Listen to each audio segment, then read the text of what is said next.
His name is Kingsley, he is 38 years old, and he drives a commercial bus between Port Harcourt and Rumiola. He has been doing this route for 9 years. He knows every pothole, every last-mile equivalent checkpoint, every fuel station that opens early. Kingsley has no strong party loyalty. He votes for who seems most likely to fix the things that cost him money. And the thing that cost him most money is fuel, which has tripled in price since 2023, and the road which has been in a state of advertised renovation for 3 years without visible improvement. In 2023, he voted PDP for the Rivers State governorship. In 2025, his governor was involved in the most complicated political drama Rivers State has ever seen. There was an emergency, there was a court order, there was a man called Wike, a minister now but previously governor, whose name kept appearing in every headline about what was happening to Kingsley's state. Kingsley does not follow politics like an analyst. He follows it like a driver, watching the road ahead, noticing when things change, adjusting his route when a new obstacle appears.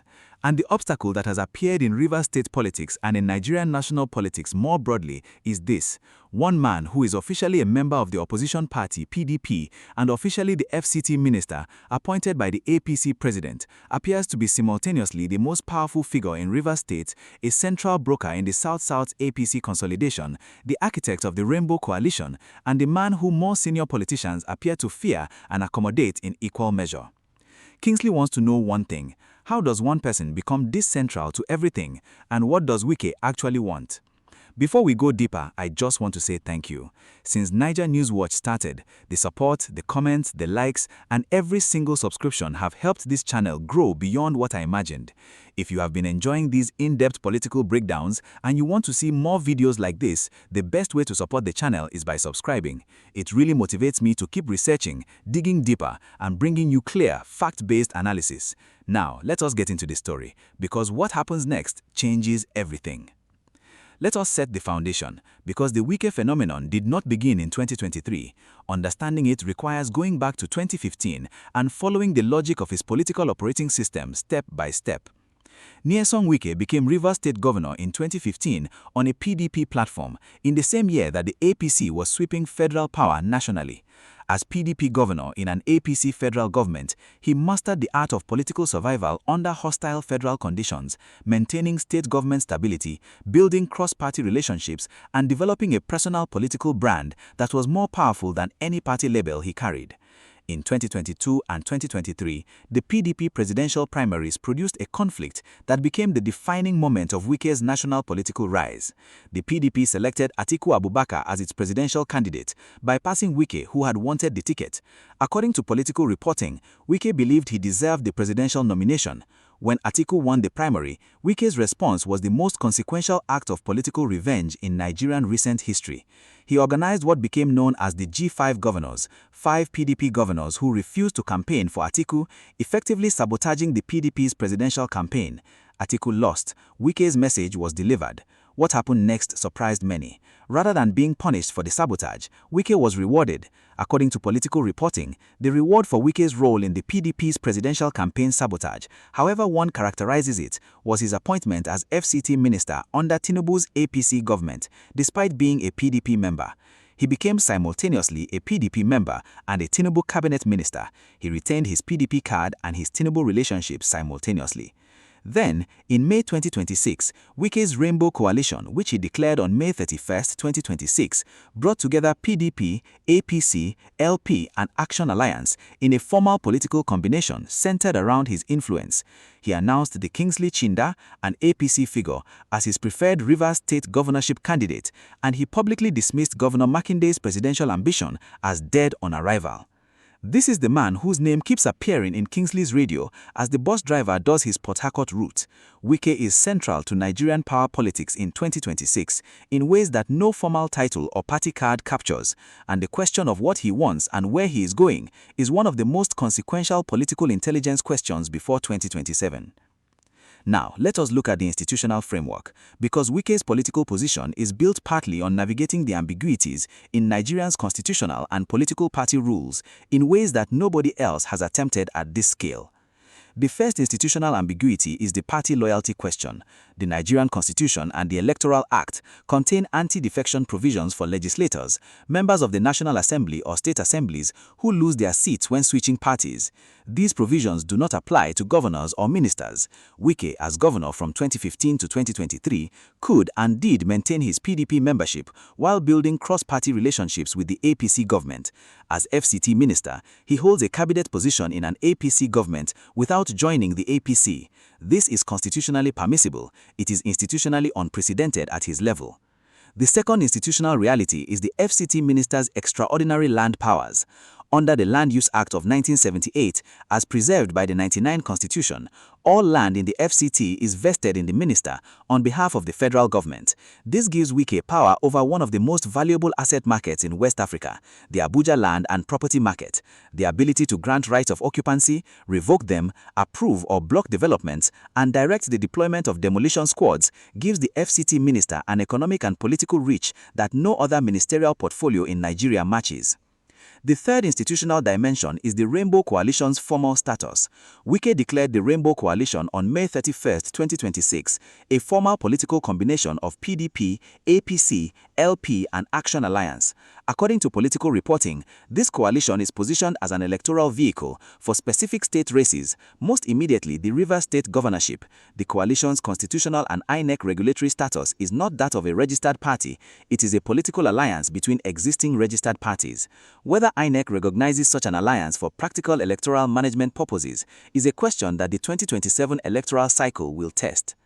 For Kingsley, the bus driver in Port Harcourt, the rulebook means one practical thing. The man whose name keeps appearing on his radio is using institutional ambiguities that the law permits, but that nobody at his level of political power has previously exploited simultaneously. He is PDP and APC adjacent. He is governor alumni and federal minister. He is Rivers State dominant and nationally relevant. None of those combinations are forbidden by any law, but their combination in one person at one moment in one election cycle is unprecedented. Now, let us go deep. This is where the Wike strategy, what it is, how it works, and what it is aimed at becomes fully legible. Let us start with the foundational insight that makes the Wike entire political operating system understandable. Wike does not operate on party loyalty, he operates on leverage. Every political relationship he manages, with Tinubu, with the PDP, with Fubara, with the APC governors he has brokered into the South-South, is managed as a leverage relationship rather than a loyalty relationship. He holds something each of these actors needs. They hold something he needs. The terms of the relationship are determined by the balance of leverage, not by ideological alignment or party card. This operating system is unusual in Nigerian politics, which more typically organizes itself around regional networks, ethnic patron-client relationships, and party machinery.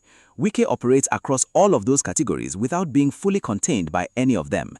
He is an Ikwere man from Rivers State, but his political relationships extend far beyond any Ikwere constituency.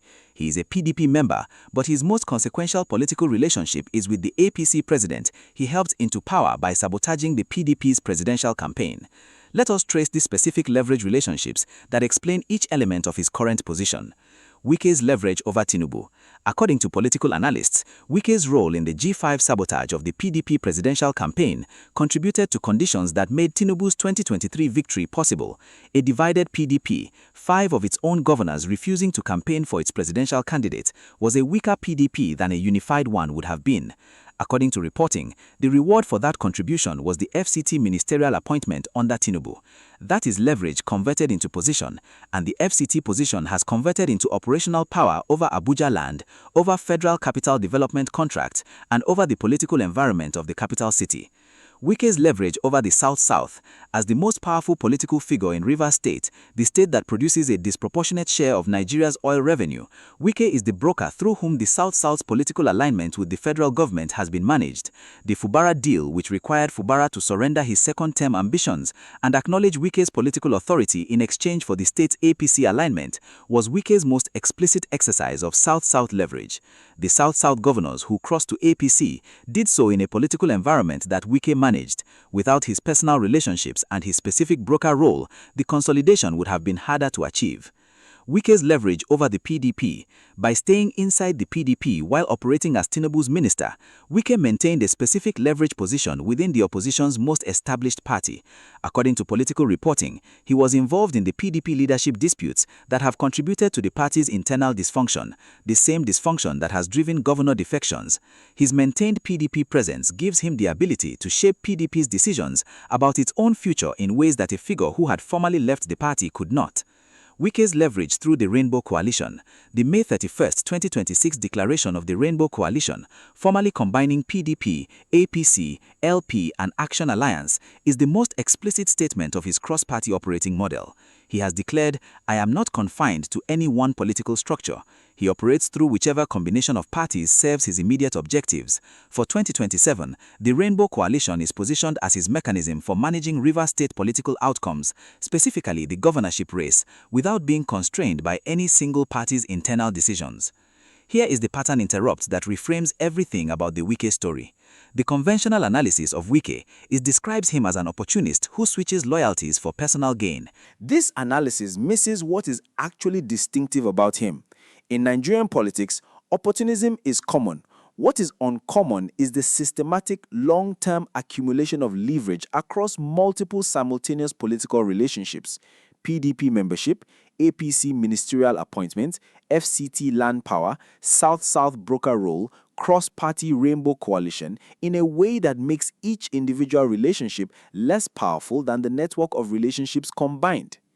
Wike is not simply exploiting each opportunity as it arises. He is building a political position that is by design too central to any major political outcome to be easily sidelined. Any APC strategy for the South-South has to go through him. Any PDP strategy for Rivers State has to go through him. Any opposition coalition that needs South-South alignment has to reckon with him. He has made himself the node through which enough political flows pass that removing him from the picture is more expensive than accommodating him. What does Wike actually want? This is the question Kingsley asked. The honest answer, based on available evidence, not speculation, is that Wike wants what any political figure who has built a dominant leverage position wants: to remain relevant, to remain powerful, and to remain the person whose accommodation is more valuable than whose exclusion. According to political reporting, in a November 2024 statement, Wike said directly, "We are not interested in civil society." That statement, delivered with security agency heads beside him at a demolished site in Abuja, is the most honest self-description he has offered.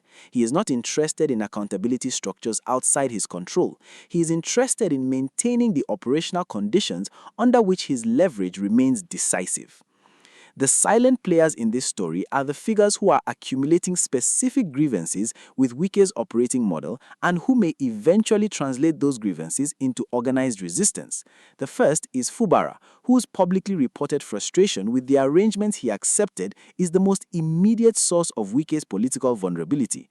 The second is the community civil society organizations in Rivers and the broader South-South, whose leaders have made increasingly direct public statements about the political management of their region. The third is the PDP national leadership, which has watched Wike maintain his PDP card while undermining PDP's national interests, and which has not yet found the institutional leverage to change that equation. Now, if what I just laid out surprises you, drop a comment below. I want to know your take before we get to the part that changes the whole picture. Let us come back to Kingsley in his commercial bus on the Port Harcourt Road. He drives a route where the road has been in advertised renovation for 3 years. He pays for fuel at prices that have tripled. He navigates checkpoints and traffic and the political noise that comes through his radio between music. For Kingsley, the Wike strategy has concrete daily consequences that he experiences without naming them as Wike's doing. The Fubara-Wike conflict in Rivers State, the political arrangement that required Fubara to accept constraints on his autonomy, is the reason why Rivers State governance is being conducted in the context of political uncertainty rather than clear democratic mandate. The road that is still under renovation is not primarily a Wike project, but the political environment that shapes how government resources are deployed and how contracts are managed is one that Wike's dominance influences. The FCT dimension has a specific national consequence for every Nigerian who needs to interact with federal government services in Abuja. According to an ICPC audit cited in our Wike Sowore video, 150 suspicious allocations under Wike's FCT management were flagged, involving 15 billion naira in untraced rents. According to the same reporting, Daily Trust documented 300 green area encroachments post-Wike. The FCT is not just a political position, it is a governance position, and its management, the decisions about who gets land, whose structures survive, whose rights of occupancy are revoked, affects every Nigerian who lives, works, or has property in Abuja. For the broader Nigerian political economy, the Wike strategy's most significant consequence is the demonstration that Nigerian political structures can be simultaneously exploited from multiple directions without internal contradiction. This demonstration, if it is not effectively checked by institutional accountability, sets a precedent for political behavior that makes governance more transactional, less ideological, and less accountable than the constitutional framework intended. The international dimension of the Wike story is real but specific and should not be overstated. The FCT demolition controversy, in which Wike's demolition program generated civil society opposition from activists including Sowore and VDM, and in which a federal high court awarded 30 million naira in damages against the security apparatus for declaring Sowore wanted for organizing peaceful protests, is documented in international human rights reporting. The Amnesty International and civil society documentation of the pattern of demolitions without adequate notice, of injunctions defied, of activists charged for protest, these are in the international governance assessment literature that shapes how the world reads Nigerian democratic quality. For Nigerians in the diaspora who have property or family interests in Abuja, the FCT dimension is personal and financial. The FCT minister's broad powers over rights of occupancy, including the ability to revoke previously granted rights, create specific risks for Abuja property holders that are amplified when those powers are exercised in a politically selective manner. Any Abuja property interest, a plot, a residential building, or a commercial lease sits within the jurisdiction of a minister whose pattern of enforcement has been documented as selective by journalists, civil society organizations, and the ICPC audit. Let me address what people are getting wrong about Wike on both sides. The first misconception from anti-Wike commentators is that Wike is simply corrupt and self-serving with no genuine political contribution. This framing misses what Wike has actually achieved politically. His G5 strategy in 2022-2023, however one evaluates the ethics of it, was a genuinely sophisticated political operation that demonstrated a level of strategic discipline and coalition management that few Nigerian politicians at the governorship level have matched. His maintenance of dual PDP-APC relationships over 3 years without losing either relationship is operationally impressive. The Fubara deal, however problematic its implications for Rivers State democracy, was a complex political negotiation managed to a specific outcome. His FCT infrastructure projects, the roads and flyovers he has championed in Abuja, are real, visible, and verifiable. Dismissing him as simply corrupt does not explain why he remains so politically central. The second misconception from Wike supporters and some APC voices is that his cross-party operating model is simply pragmatic governance that delivers results. The ICPC audit flagging 150 suspicious FCT allocations, the Daily Trust documentation of 300 green area encroachments post-Wike, and the civil society records of demolitions of informal communities while elite encroachments survive, these are not simply the cost of doing business in a complex political environment. They represent a specific pattern of public resource management that the available institutional accountability frameworks have documented but have not yet effectively corrected. The third misconception from those who see Wike primarily through a party lens is that his influence can be managed by any single party. It cannot. His position is specifically built on trans-party leverage.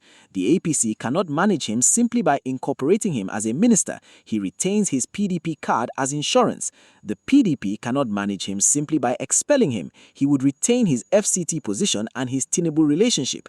The Fubara government in Rivers cannot manage him by building its own network. He has already demonstrated the ability to impose costs on a governor who does not respect the arrangement. Managing Wike requires a different kind of institutional accountability, one that operates above party level and through legal and civil society mechanisms that are currently only weakly developed. Here is what to watch. 3 signals that will tell you where the Wike strategy is heading. First signal, whether the Fubana-Wike arrangement in Rivers holds or fractures before the 2027 primary season. According to media reporting in June 2026, the peace arrangement between Fubara and Wike is showing signs of strain. Fubara endorsing assembly candidates outside Wike's approved network, Wike accusing him of breach. A formal public fracture between them would be the most significant crack in Wike's current position because it would demonstrate that the arrangement he imposed on Fubara is not holding. Watch for any formal political action, a court application, a public statement from Wike's political secretariat, or a visible Fubara countermove that signals the fracture has passed from private to public. Second signal, whether the ICPC follows up on the FCT audit. The 2025 ICPC audit that flagged 150 suspicious FCT allocations and 15 billion naira in untraced rents is the most significant institutional accountability challenge to Wike's FCT position. If the ICPC opens a formal investigation, issues public findings, or makes any prosecutorial referral, this signals that the internal accountability mechanism is functioning. If the ICPC remains silent, the audit finding joins a long list of Nigerian governance documentation that is produced and then not acted upon. Third signal, whether Wike makes any public statement about 2027 presidential preferences.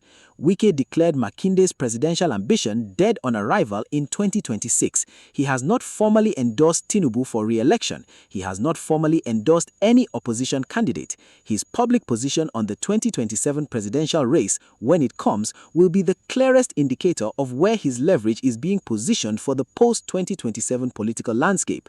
Watch for any Wike public statement that goes beyond the Southwest governorship race into the presidential dimension. Best case scenario for Nigerian democratic quality. The Fubara-Wike arrangement fractures publicly, producing a political outcome that is contested through the democratic process rather than managed through private leverage. The ICPC acts on its own FCT audit findings. Civil society litigation continues to build the accountability record. Wike's political position, while remaining significant, is constrained by the cumulative pressure of institutional accountability, judicial findings, and community civil society resistance. By 2027, his leverage is real but no longer unchallenged. Worst-case scenario. The Fubara-Wike arrangement holds through internal pressure. The ICPC audit is buried.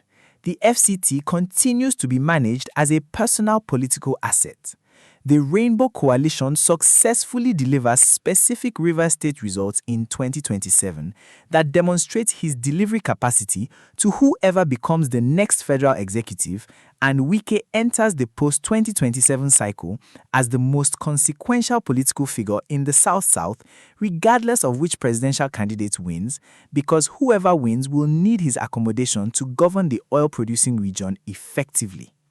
The long-term political impact of the Wike strategy, if it continues to operate without effective institutional accountability, is the normalization of a specific governance model in Nigerian politics, the trans-party leverage operator who makes himself too central to remove, who accumulates institutional power across multiple frameworks simultaneously, and who converts that accumulated centrality into sustained political relevance, regardless of which party wins federal elections. That model, if it becomes the template for a new generation of Nigerian political operators, produces a governance environment that is fundamentally less accountable to voters and less responsive to democratic outcomes than the constitutional framework intended. Let us come back to Kingsley in his commercial boss. He wanted to know 2 things. How does one person become this central to everything? And what does Wike actually want? Here's the honest answer. Wike became central through a specific, consistent operating system that most Nigerian political analysts undervalue because it does not fit conventional Nigerian political categories. He does not operate through ethnic solidarity, party machinery, or patron-client networks primarily. He operates through leverage, the accumulation of cross-party, cross-institutional, cross-relationship leverage that makes him the node through which enough political flows pass that removing him from the picture costs more than accommodating him. The G5 sabotage built the first leverage point. The FCT appointment was the first leverage to position conversion. The South-South broker role was the second. The Rainbow Coalition is the current expression, a trans-party vehicle that formalizes his cross-party operating model. What does he want? Based on available evidence rather than speculation, he wants to remain central. He wants to remain the person whose accommodation is more valuable than whose exclusion. He has not indicated a specific political outcome for 2027, not an explicit Tinubu endorsement, not an explicit opposition alignment. What he has indicated is a consistent preference for maintaining the ambiguity that makes his leverage durable. A Wike who is fully committed to one side has leverage over that side. A Wike who is simultaneously PDP and APC adjacent, simultaneously Rivers State dominant and nationally relevant, simultaneously minister and Rainbow Coalition builder, that Wike has leverage over everyone. My measured conclusion: Wike is the most institutionally creative political figure in Nigerian politics right now. Whether that creativity is ultimately in service of Nigerian democratic development or in service of his own sustained relevance, that question is what the institutional accountability frameworks around him, including the ICPC, the courts and civil society, are slowly trying to answer. The question I want to leave you with is this. In a political system that has produced the patterns we have documented across this entire series, governor defections, platform deregistrations, opposition fragmentation, is Wike an exceptional figure who has exploited specific conditions for personal advantage, or is he the logical product of a political system that rewards leverage over loyalty and accommodation over accountability? Drop your honest answer in the comments. Before you go, I just want to sincerely thank you for spending your time with NaijaNewsWatch today. Your support means more than you probably realize.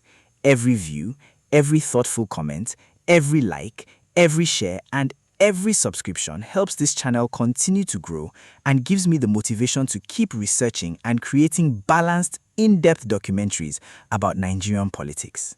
If today's video gave you a clearer understanding of what is happening beyond the headlines, please share it with someone who would appreciate it too. Thank you for being part of this community. I will see you in the next documentary. Until then, stay informed, keep asking questions, and as always, stay sharp.